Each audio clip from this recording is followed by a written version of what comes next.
മാളു പറഞ്ഞത് കേട്ടതും രാഹുൽ അനുവിനെ ഒന്ന് നോക്കി. സാരിയിൽ നനഞ്ഞൊട്ടി നിൽക്കുന്ന അവളെ കണ്ടതും രാഹുലിൻ്റെ മുഖം തിളങ്ങി. അതേ നിമിഷം അവളുടെ മുഖത്തെ അവശത കണ്ട് അവന് സങ്കടം തോന്നി. അവൻ അവളുടെ അരികിലേക്ക് നടന്നു.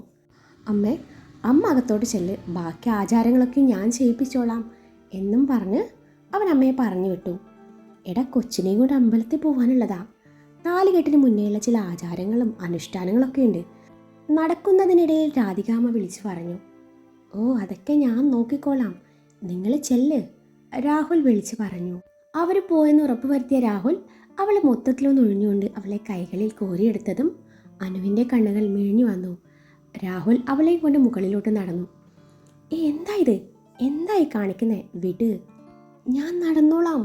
രാഹുലേട്ടൻ വേണ്ട, അവൾ കുതറിമാറാൻ നോക്കി. എന്ത് വേണ്ടെന്ന്? അടങ്ങിക്കിടക്ക് പെണ്ണെ, ഞാൻ നിന്നെ റേപ്പ് ചെയ്യാനൊന്നുമല്ല കൊണ്ടുപോകുന്നത്. രാഹുൽ ആ പറഞ്ഞത് കേട്ടതും അനുവിൻ്റെ കണ്ണുകൾ ഒന്നുകൂടി മിഴിഞ്ഞു. മുറിയിലെത്തിയതും രാഹുൽ അനുവിനെ വാഷ്റൂമിൽ കൊണ്ടുപോയി നിർത്തി. അവൾക്ക് മാറിയിടാനുള്ള ഡ്രസ്സും കൊടുത്ത് വാഷ്റൂമിൻ്റെ ഡോറും ചാരി തിരികെ മടങ്ങുമ്പോൾ അവൻ്റെ ചുണ്ടിൻ്റെ കോണിൽ ഒരു പുഞ്ചിരി വിരിഞ്ഞിരുന്നു. അഭി മുറിയിലേക്ക് വന്നപ്പോൾ ദേവു കിടക്കുകയായിരുന്നു. ഡ്രസ്സ് പോലും മാറാതെ തലയണയിലേക്ക് മുഖപ്പൂഴ്ത്തി കിടക്കുന്നവളെ കണ്ടതും അഭി അവളുടെ അരികിൽ വന്നിരുന്നു. അമ്മു, അമ്മു, അഭി അവളെ തട്ടി വിളിച്ചു. അവളൊരു തരം ഞരക്കത്തോടെ തിരിഞ്ഞു നോക്കി. അവളുടെ മുഖത്തെ അവശതയും ക്ഷീണവും കണ്ട് അഭിയുടെ മുഖം ചുളുങ്ങി. അവൻ അവളുടെ നെറ്റിയൊക്കെ തൊട്ടു നോക്കി. അമ്മു, എന്ത് വയ്യേ? ചെറിയ ചൂടുണ്ടല്ലോ. അവൻ്റെ ശബ്ദത്തിൽ അവളോടുള്ള സ്നേഹവും വാത്സല്യവും കലർന്നിരുന്നു. ഒട്ടും വയ്യ, എനിക്ക് പീരീഡ്സായി, നല്ല വയറുവേദന, നല്ല ക്ഷീണമുണ്ട്, അതാ കിടന്നേ. ദേവു വയറമർത്തി പിടിച്ചുകൊണ്ട് പറഞ്ഞു. നല്ല വേദനയുണ്ടോ? അവളുടെ വയറിൽ തടവിക്കൊണ്ടവൻ ചോദിച്ചു. അവൾ നേർമയായി ഒന്ന് മൂളി. ഞാനിപ്പോൾ വരാം എന്നും പറഞ്ഞു അഭി മുറി വിട്ടിറങ്ങിയതും ദേവു പിന്നെയും കമഴ്ന്ന് കിടന്നു. തിരികെ വരുമ്പോൾ അഭിയുടെ കയ്യിൽ ഹോട്ട് ബാഗും അവൾക്ക് കുടിക്കാനുള്ള ചൂടുവെള്ളവും മരുന്നും ഒക്കെ ഉണ്ടായിരുന്നു. അവളെ നേരെ കിടത്തി മരുന്ന് കുടിപ്പിച്ചു. അവൾ ഇട്ടിരിക്കുന്ന ചുരിദാറിൻ്റെ ടോപ്പ് പൊക്കി അവളുടെ വയറിലേക്ക് ചൂട് പിടിക്കാനൊരുങ്ങി. വയറിൽ അവിടെവിടെയായി തൻ്റെ പല്ലുകൾ ആഴുന്നതിൻ്റെ പാടുകൾ കണ്ടപ്പോൾ അവനൊരു നിമിഷം കുറ്റബോധം തോന്നി. താൻ ഇന്നലെ അവൾക്ക് സമ്മാനിച്ച പ്രണയമുദ്രകൾ അവൾ പറഞ്ഞ പോലെ താൻ ഇന്നലെ ശരിക്കും ഓവറായിരുന്നുവെന്ന് അവന് തോന്നി. അവൻ്റെ കണ്ണുകൾ തൻ്റെ പെണ്ണിൻ്റെ മുഖത്തേക്ക് നീണ്ടു.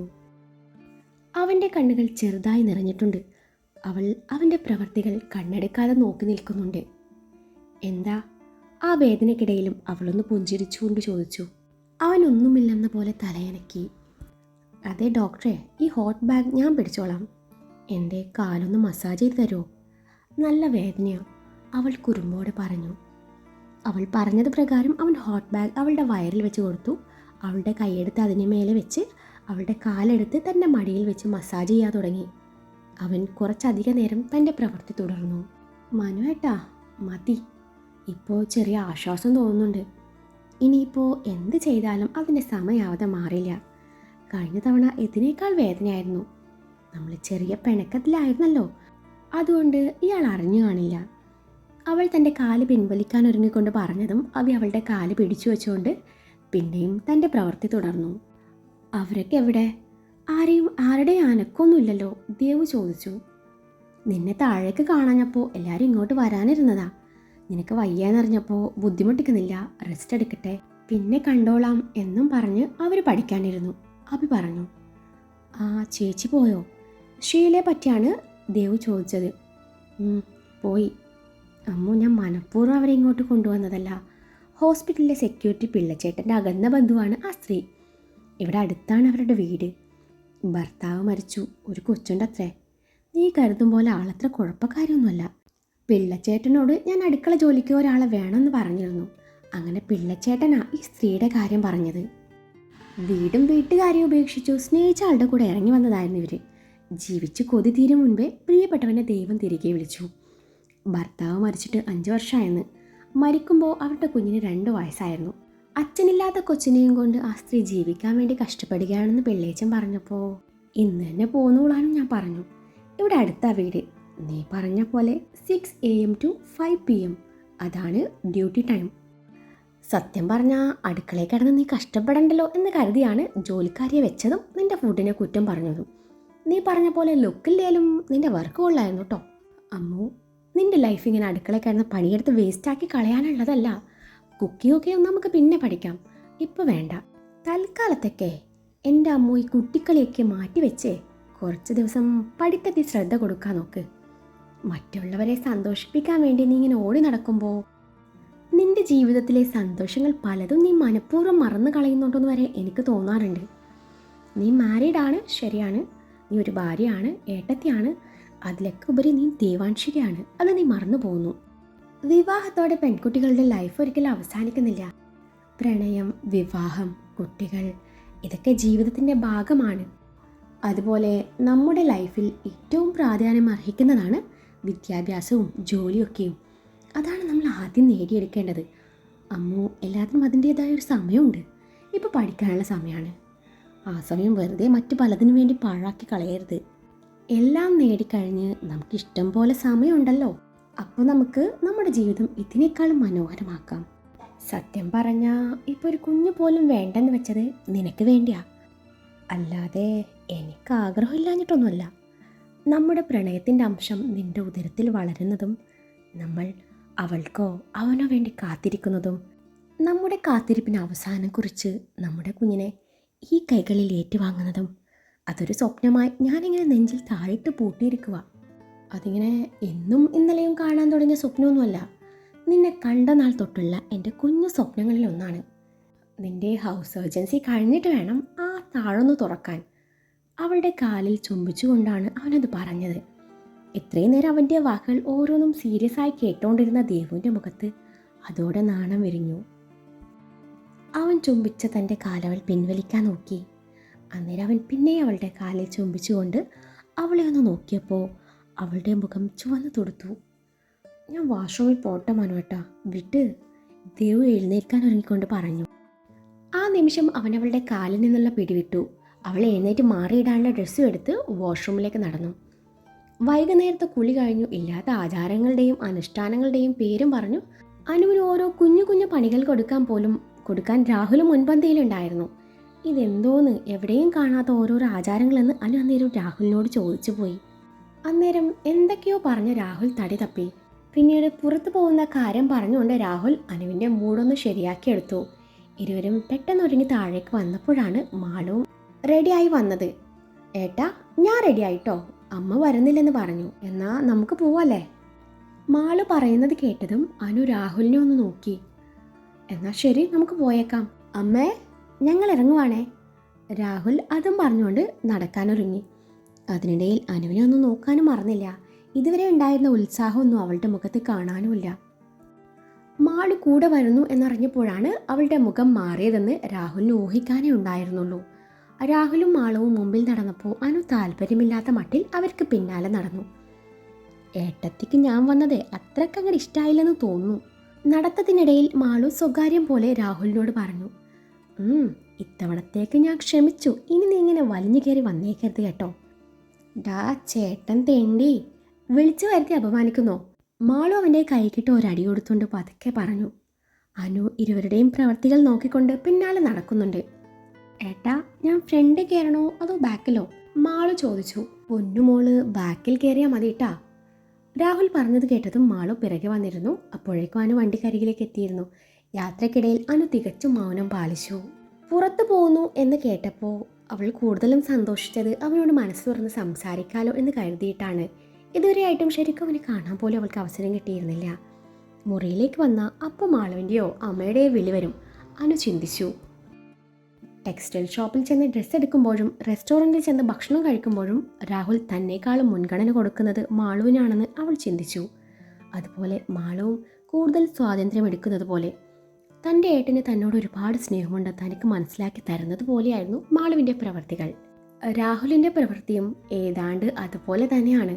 കൊച്ചു കുഞ്ഞിനെ പോലെ അനിയത്തിയെ കൊഞ്ചിക്കുന്നത് കണ്ടപ്പോൾ തനിക്ക് നേരെ ഒരു നോട്ടം പോലും വരുന്നില്ല എന്നവൾ തിരിച്ചറിയുന്നുണ്ടായിരുന്നു. പിന്നെ എന്തിനാണ് തന്നെ അവൻ ക്ഷണിച്ചത് എന്ന് ചിന്തിച്ചു പോയി. ശരിക്കും ഇത് തന്നെയല്ലേ താനും അപ്പവും അച്ചുവും ഒക്കെയും ദേവുവിനോട് കാണിച്ചത്? അവരുടെ വിവാഹത്തിന് മുന്നേ ഡ്രസ്സ് എടുക്കാൻ വന്നപ്പോഴും ഭക്ഷണം കഴിക്കാൻ വന്നപ്പോഴും തങ്ങൾ ആരും ദേവുവിൻ്റെ ഇഷ്ടവും താല്പര്യങ്ങളും കണക്കിലെടുത്തിരുന്നില്ല. തങ്ങൾക്ക് വേണ്ടി അഭിയേട്ടനും അവളെ കണ്ടില്ലെന്ന് നടിക്കുകയായിരുന്നു. അന്ന് ദേവുവിൻ്റെ മുന്നിൽ വെച്ച് തങ്ങളുടെ ഏട്ടനെ തങ്ങൾ മത്സരിച്ച് സ്നേഹിക്കുമായിരുന്നില്ലേ? അന്ന് ദേവുന് എത്രമാത്രം സങ്കടമായി കാണും എന്ന് താനത് തിരിച്ചറിയുന്നു.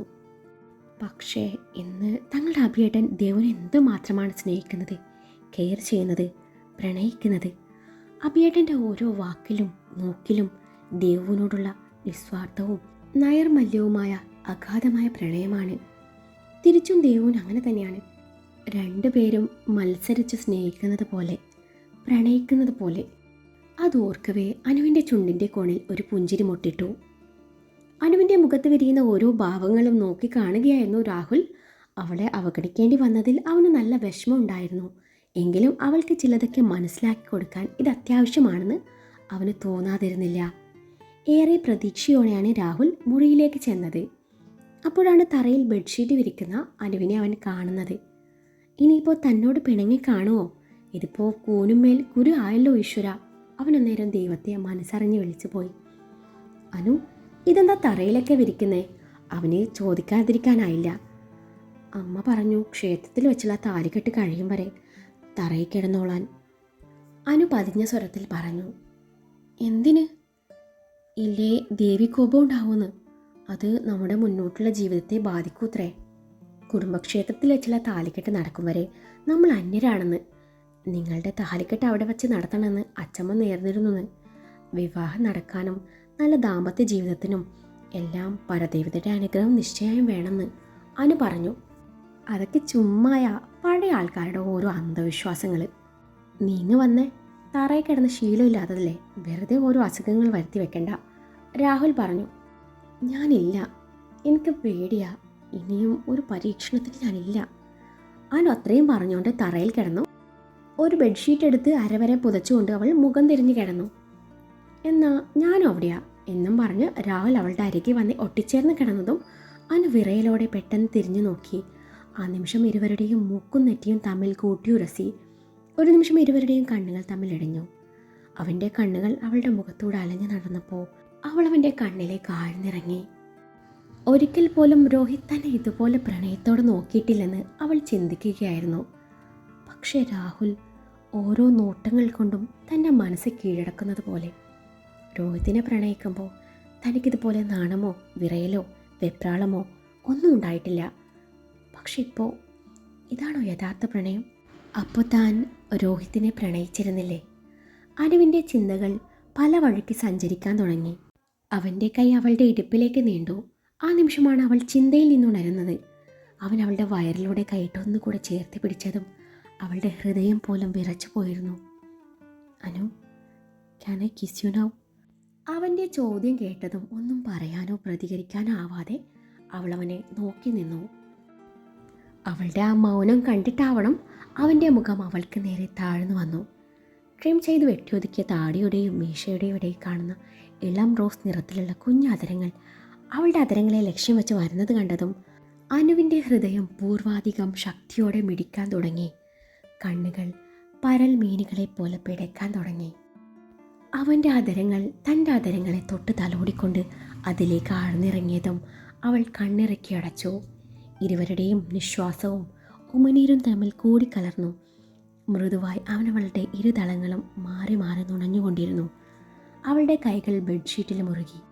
അവൻ്റെ ചുണ്ടുകളുടെ മുറുക്കം കൂടിക്കൂടി വന്നു. അതോടൊപ്പം അവൻ്റെ കൈ അവളുടെ ടോപ്പിനുള്ളിലേക്ക് അരിച്ചിറങ്ങിയതും അവന് കണ്ണുകൾ വലിച്ചു തുറന്നു അവനെ പിടിച്ചു തള്ളി. അവൻ്റെ തല കട്ടിലിൻ്റെ വക്കിൽ ചെന്നിടിച്ചു. രാഹുൽ തലയൊഴിഞ്ഞുകൊണ്ട് എഴുന്നേറ്റ് അനുവിനൊന്ന് നോക്കി. ശേഷം ബാൽക്കണിയിലേക്ക് നടന്നു. ആ നോട്ടത്തിൽ എന്തൊക്കെയോ കലർന്നിരുന്നുവെന്ന് അവൾക്ക് മനസ്സിലായി. അവന് വിഷമമായെന്ന തിരിച്ചറിവ് അവളെയും വേദനിപ്പിച്ചു. അവളും ബാൽക്കണിയിലേക്ക് നടന്നു. തൻ്റെ പിന്നിൽ അനുവിൻ്റെ സാമീപ്യം അറിഞ്ഞിട്ടും അവൻ തിരിഞ്ഞു നോക്കുകയോ സംസാരിക്കുകയോ ഒന്നും ചെയ്തില്ല. എനിക്ക് അറിയാതെ സോറി, അനു അവൻ്റെ മുന്നിൽ നിന്ന് വാക്കുകൾ പെരക്കി കൂട്ടിക്കൊണ്ട് പറഞ്ഞു. ഞാനല്ല സോറി പറയണ്ടേ, നിന്റെ സമ്മതമില്ലാതെ ഞാൻ നിന്റെ ശരീരത്തിൽ തൊടാൻ പാടില്ലായിരുന്നു. എൻ്റേതാണെന്ന് മനസ്സിൽ ഉറപ്പിച്ചു പോയി. അങ്ങനെ വിശ്വസിക്കാനായിരുന്നു എനിക്കിഷ്ടം. ഞാൻ തൊടുന്നത് അനുവിന് ഇഷ്ടമല്ലെങ്കിൽ ഞാനിനി അകലം പാലിച്ചോളാം. അനുവിന് നേരെ തിരിഞ്ഞുകൊണ്ടാണ് രാഹുൽ പറഞ്ഞത്. ആ നിമിഷം അനു അവനെ തടഞ്ഞുകൊണ്ട് അവൻ്റെ വായ്ക്ക് മേലെ അവളുടെ കൈയെടുത്ത് വെച്ചു. ഞാൻ അങ്ങനെയൊന്നും. അനു എന്തോ പറയാൻ വന്നതും തൻ്റെ വായ്ക്ക് കുറുകെ അമർന്ന് അവളുടെ കൈയെടുത്തവൻ മുറുക്കി പിടിച്ചു. അനു, ഞാനൊന്ന് ചോദിച്ചോട്ടെ, തൻ്റെ മനസ്സിൽ ഇപ്പോഴും അവനാണോ? എന്നെ തനിക്ക് ആക്സെപ്റ്റ് ചെയ്യാൻ പറ്റുന്നില്ലേ? രാഹുലിൻ്റെ വായിൽ നിന്ന് ഉതിർന്ന വാക്കുകൾ കേട്ടതും അനു അറിയാതെ അവൻ്റെ നെഞ്ചിലേക്ക് ചാഞ്ഞു പോയിരുന്നു. എനിക്ക് ഇഷ്ടക്കേടൊന്നും ഉണ്ടായിട്ടല്ല. എന്നെ ഒരു മോശം പെണ്ണായിട്ട് കാണുമെന്ന് പേടിച്ചിട്ടാണ്.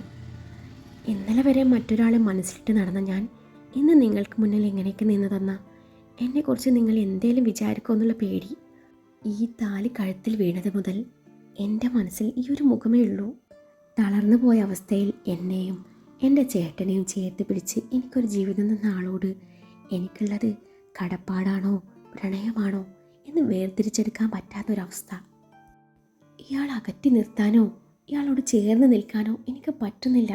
ഇയാൾ അരികെ വരുമ്പോൾ നെഞ്ചിനുള്ളിൽ നിന്നോ അടിവയറ്റിൽ നിന്നും എന്തൊക്കെയോ പറന്നു വരുന്ന പോലെ ഇന്നേ വരെ അനുഭവിക്കാത്ത ഒരു തരം അനുഭൂതി. എനിക്കറിയില്ല അതെന്താണെന്ന്. ഒരു പക്ഷേ എൻ്റെ കഴുത്തി കിടക്കുന്ന ഈ താലിയുടെ ശക്തിയാവാം അത്. അനു അത്രയും പറഞ്ഞത് കേട്ടപ്പോഴേക്കും രാഹുലിൻ്റെ ചുണ്ടിൽ ഒരിളം പുഞ്ചിരി വിരിഞ്ഞിരുന്നു. അവൻ അവളെ ഒന്നുകൂടെ ചേർത്ത് പിടിച്ചു, നെറുകയിൽ ചുംബിച്ചു. ഞാൻ അങ്ങനെയൊക്കെ ചിന്തിക്കുമെന്ന് ആരാ പറഞ്ഞത്? ഞാൻ അങ്ങനെയൊന്നും ചിന്തിച്ചിട്ടേയില്ല. നീ എൻ്റേത് മാത്രമാണ്.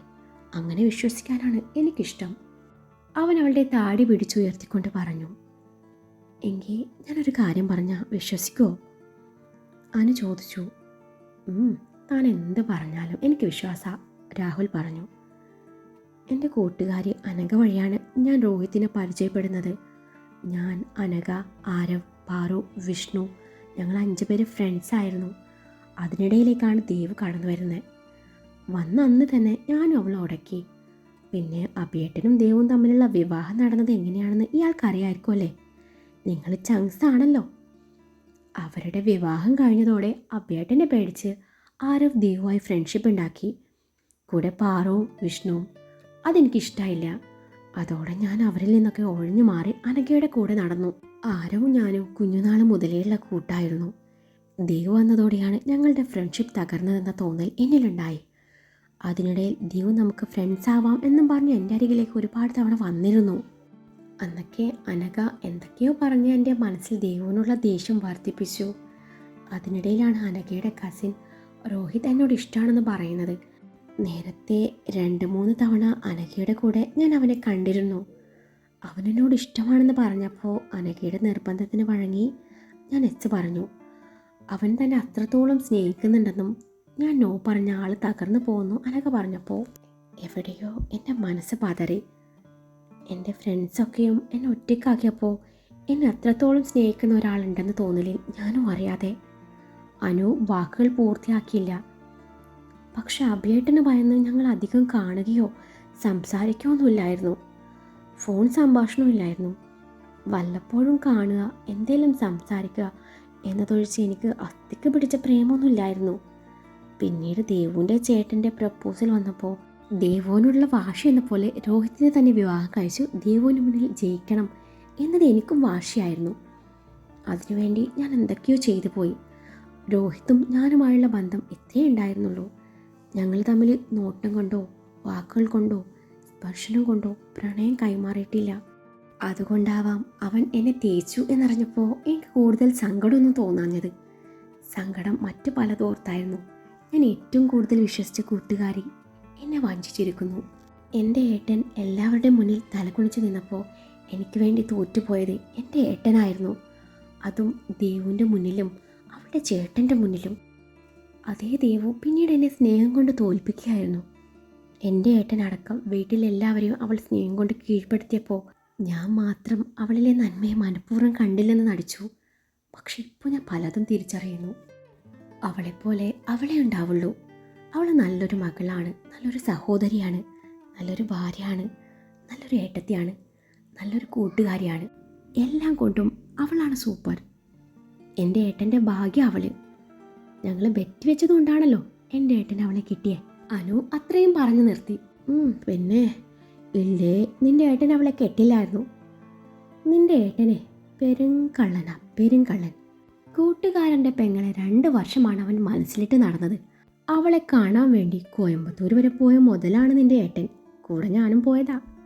എന്നിട്ട് പെങ്ങന്മാരുടെ മുന്നിൽ ഒന്നും അറിയാത്ത പോലെ ഹിറ്റ്ലർ കളിച്ച് നടന്നു. കൊള്ളാം. ഇത് കേട്ടത് മനു വായും പൊളിച്ച് നിന്നു. അവന് ദേവുവിനോട് ഇഷ്ടമായിരുന്നേ. ദേവുവിൻ്റെ ചേട്ടൻ ദക്ഷിന് നിന്നെ അതിനേക്കാൾ ഇഷ്ടമായിരുന്നു. രണ്ടുപേരും വർഷങ്ങൾക്ക് മുന്നേ ഒരു മാറ്റക്കല്യാണം പറഞ്ഞു വെച്ചതാ. രാഹുൽ പറഞ്ഞത് കേട്ടതും അനു ശരിക്കും ഞെട്ടിയിരുന്നു. ഇനി ഞെട്ടിയിട്ടൊന്നും ഒരു കാര്യമില്ല. എൻ്റെ പ്രോപ്പർട്ടിയെ ഞാൻ ഇനി ആർക്കും വിട്ടുകൊടുക്കില്ല. ദക്ഷിണ ഒരു അവസരം വീണ്ടും ദൈവം കൊടുത്തിരുന്നു. പക്ഷേ തലവര അത് മാറ്റി എഴുതാൻ പറ്റില്ലല്ലോ. നറുക്ക് വീണത് എനിക്കായിരുന്നില്ലേ. ഇനി രോഹിത്തോ ദക്ഷോ ആരും നമുക്കിടെ വേണ്ട. നീയും ഞാനും മാത്രം മതി. അതും പറഞ്ഞുകൊണ്ട് രാഹുൽ അവളെയും കൈകളിൽ കോരിയെടുത്ത് ബെഡ്റൂമിലേക്ക് നടന്നു. അവളെ ബെഡിൽ കിടത്തി അവൻ വീണ്ടും പാതി വഴിയിൽ നിന്ന് പോയ അവരുടെ ചുംബനത്തിൻ്റെ മാധുര്യം വീണ്ടെടുക്കാനുള്ള ശ്രമത്തിലായിരുന്നു. പിറ്റേന്ന് രാവിലെ ഹർഷൻ അലക്കി തേച്ച വെളുത്ത മുണ്ടും ഷർട്ടും ഇട്ടുകൊണ്ട് എവിടെയൊക്കെ പോകാനുള്ള തയ്യാറെടുപ്പിലായിരുന്നു. അപ്പോഴാണ് അങ്ങോട്ട് ആമി വരുന്നത്. ഓ, നിങ്ങൾ രാവിലെ തന്നെ ഇറങ്ങിയോ? നിങ്ങളതേ ഗോവിന്ദമാമ അന്വേഷിക്കുന്നുണ്ട്. ഓഹ്, ഈ അച്ഛനെ കൊണ്ട് തോറ്റു. ഹർഷൻ പിറുപിറുത്തു. എൻ്റെ ഹർഷേട്ടാ, ഇനിയെങ്കിലും നിങ്ങൾക്ക് ഈ പരിപാടി നിർത്തിക്കൂടെ? കണ്ണാടിയുടെ മുന്നിൽ നിന്നുകൊണ്ട് മുടി ചീരുന്ന ഹർഷനെ നോക്കിക്കൊണ്ട് ആമി പറഞ്ഞു. നിർത്താനോ? ശരിക്കും പറഞ്ഞാൽ ഇന്നാണ് യഥാർത്ഥത്തിൽ ഞാൻ തുടങ്ങാൻ പോകുന്നത്. ആമി, നീ ഞെട്ടില്ലെന്ന് ഉറപ്പുണ്ടല്ലേ? ഞാനൊരു സത്യം പറയാം. ഞാനിനി ഇതിൽ കൂടുതൽ എന്തോന്ന് ഞെട്ടാൻ. ഇനിയും സത്യങ്ങൾ കേൾക്കാനുള്ള ശക്തി എനിക്കില്ല ഹർഷേട്ടാ, ആമി പറഞ്ഞു. എടി, ഇത് അതല്ല, നിനക്ക് സന്തോഷമുള്ള കാര്യമാണ്. എന്താ, നിങ്ങൾ രാഷ്ട്രീയം നിർത്തിയോ? അതാണ് എനിക്ക് സന്തോഷം തരുന്ന ഏക കാര്യം. നീയും നിൻ്റെ ഏട്ടനും എന്നെ ഇങ്ങനെ പുച്ഛിച്ച് നടന്നോ? ഞാൻ ആരാണെന്ന് നിങ്ങൾ വൈകാതെ അറിയും. അതിൻ്റെ മുന്നോടിയാണ് ഈ ഒരുക്കം. ഇപ്പം എന്നെ കണ്ടാലേ ഒരു MLA ലുക്കില്ലേ? ഹർഷൻ തൻ്റെ കോളർ നേരെയാക്കിക്കൊണ്ട് പറഞ്ഞു. ഓ, പിന്നെ ഒരു MLA വന്നിരിക്കുന്നു. എന്നെ കൊണ്ടൊന്നും പറയിപ്പിക്കല്ലേ ഹർഷേട്ടാ. നിങ്ങളിങ്ങനെ സസ്പെൻസ് ഇടാതെ കാര്യം പറ ഹർഷേട്ടാ. അത് പിന്നെ ഈ വരുന്ന പഞ്ചായത്ത് ഇലക്ഷനിൽ ഞാൻ മത്സരിക്കുന്നുണ്ട്. ജയിച്ചാൽ മിക്കവാറും പഞ്ചായത്ത് പ്രസിഡന്റ് ഞാൻ തന്നെയായിരിക്കും. ജയിച്ചാൽ മതിയായിരുന്നു. പിന്നെ എന്നെ പിടിച്ചാൽ കിട്ടില്ല. നീയും നിൻ്റെ ഏട്ടനൊക്കെയും എന്നെ കാണാൻ വേണ്ടി അപ്പോയിൻമെൻ്റ് എടുക്കേണ്ടി വരും. ഓ, ഇതാണോ വലിയ ആനക്കാര്യം? അതിന് ജയിച്ചാലല്ലേ? എനിക്ക് തോന്നുന്നില്ല. ഓ, ആ കരുനാക്കിട്ട് വളക്കാതൊരു ദുഷ്ടേ. നീയും കണക്കാ, നിൻ്റെ ഏട്ടനും കണക്കാ. ഒരു നാൾ നീയും നിൻ്റെ ഏട്ടനും ഈ ഹർഷൻ ആരാണെന്നറിയും. ഇതൊരു തുടക്കം മാത്രമാണ്. എന്നാ ഞാൻ പോയി വരാം. അവളുടെ കവിളിൽ അമർത്തി മുത്തിക്കൊണ്ട് അവൻ നടക്കാനൊരുങ്ങി. ഹർഷേട്ട, ഗോവിന്ദമാമ നിങ്ങൾ അന്വേഷിക്കുന്നുണ്ടെന്ന് ആമി പിന്നിൽ നിന്ന് വിളിച്ചു പറഞ്ഞു. അച്ഛനോട് പറ ഞാൻ നാട് വിട്ടെന്ന്. അല്ല പിന്നെ വല്ല ചക്കിയോ വാഴക്കുലയോ വെട്ടിയിടാനായിരിക്കും എന്നെ അന്വേഷിക്കുന്നത്. അച്ഛൻ്റെ ഡോക്ടർ മോനുണ്ടല്ലോ അവിടെ, അവനവിടെ ചൊറിയും കുത്തിയിരിക്കുമല്ലേ. ആ വാഴയോട് പറ വാഴക്കുല വെട്ടാൻ. ഭാവി പഞ്ചായത്ത് പ്രസിഡന്റിനോടാണ് ചക്കയിടാനും മാങ്ങയിടാനും തേങ്ങയിടാനും പറയുന്നത്. ലജ്ജാവഹം എന്നും പറഞ്ഞുകൊണ്ട് ഹർഷൻ അച്ഛനില്ല എന്ന് ഉറപ്പുവരുത്തി പമ്മി പമ്മി പുറത്തേക്ക് നടന്നു. ശനിയും ഞായറും ആയതിനാൽ കോളേജും സ്കൂളും ലീവായിരുന്നു. അച്ചുവിനെയും അപ്പുവിനെയും ചോട്ടുവിനെയും കൊണ്ട് തൻ്റെ വീട്ടിൽ 2 ദിവസം നിൽക്കാൻ വേണ്ടി പോയിക്കോട്ടെ എന്ന് ദേവു അബിയോട് ചോദിച്ചപ്പോൾ അബി എതിരൊന്നും പറഞ്ഞില്ല. ബ്രേക്ക്ഫാസ്റ്റ് കഴിഞ്ഞു അബി ഹോസ്പിറ്റലിലേക്ക് പോയതും ഷീലയ്ക്ക് അന്നേ ദിവസത്തെ മുഴുവൻ ശമ്പളവും കൊടുത്ത് അവളോട് വീട്ടിലേക്ക് പോയിക്കൊള്ളാൻ പറഞ്ഞു. ആമിയോട് യാത്ര പറഞ്ഞ് അവരവിടെ നിന്ന് ഇറങ്ങി. ഈ യാത്രയ്ക്ക് പിന്നിൽ ദേവിന് ഒരുപാട് ഉദ്ദേശങ്ങളുണ്ടായിരുന്നു. അപ്പുവിന് ഇന്നാണ് ഓഡിഷനിൽ പങ്കെടുക്കേണ്ടത്. അതായിരുന്നു ആദ്യ ലക്ഷ്യം. അത് കഴിഞ്ഞു പാറുവിൻ്റെ വീട്ടിൽ ചെന്ന് അവളെയും കൂട്ടി തൻ്റെ വീട്ടിൽ ചെല്ലണം. ദച്ചുവേട്ടൻ്റെയും പാറുവിൻ്റെയും കാര്യത്തിൽ ഇന്ന് തന്നെ ഒരു തീരുമാനം ഉണ്ടാക്കണം. ആരവും വിഷ്ണുവും വഴി അവൾക്ക് തൻ്റെ ഏട്ടനോടുണ്ടായുള്ള ഇഷ്ടം ദേവ് മനസ്സിലാക്കിയിരുന്നു. 2 പേർക്കും ഒന്ന് സംസാരിക്കാനുള്ള അവസരം ഉണ്ടാക്കണം. എത്രയും പെട്ടെന്ന് അവരുടെ കല്യാണം നടത്താൻ പപ്പയോട് പറയണം. 2 ദിവസം നാത്തൂന്മാരെ കൊണ്ട് അവിടെ മുഴുവനും ചുറ്റിക്കറങ്ങണം. കൂടെ തൻ്റെ കെട്ടിയോൻ്റെയും തൻ്റെ ചേട്ടൻ്റെയും പിണക്ക് മാറ്റണം. അഭി രാത്രി അങ്ങോട്ട് വരാമെന്ന് സമ്മതിച്ചിട്ടുണ്ടായിരുന്നു. എല്ലാ കാര്യങ്ങളും ഭംഗിയായി നടക്കണേ എന്ന് പ്രാർത്ഥിച്ചുകൊണ്ട് ദേവു അവരെയും കൊണ്ട് അവിടെ നിറങ്ങി. ദേവുവിൻ്റെ കാർ ഓഡിഷൻ നടക്കുന്ന സ്റ്റുഡിയോ ലക്ഷ്യം വെച്ച് നീങ്ങി. അഭി അറിയാതെയായിരുന്നു ഓഡിഷനിൽ പങ്കെടുക്കുന്നത്. അതുകൊണ്ട് ചെറിയൊരു ടെൻഷൻ അപ്പുവിനുണ്ടായിരുന്നു. ഓരോന്ന് പറഞ്ഞു ദേവ് അവളുടെ മനസ്സ് ഓക്കെ ആക്കിയെടുത്തു.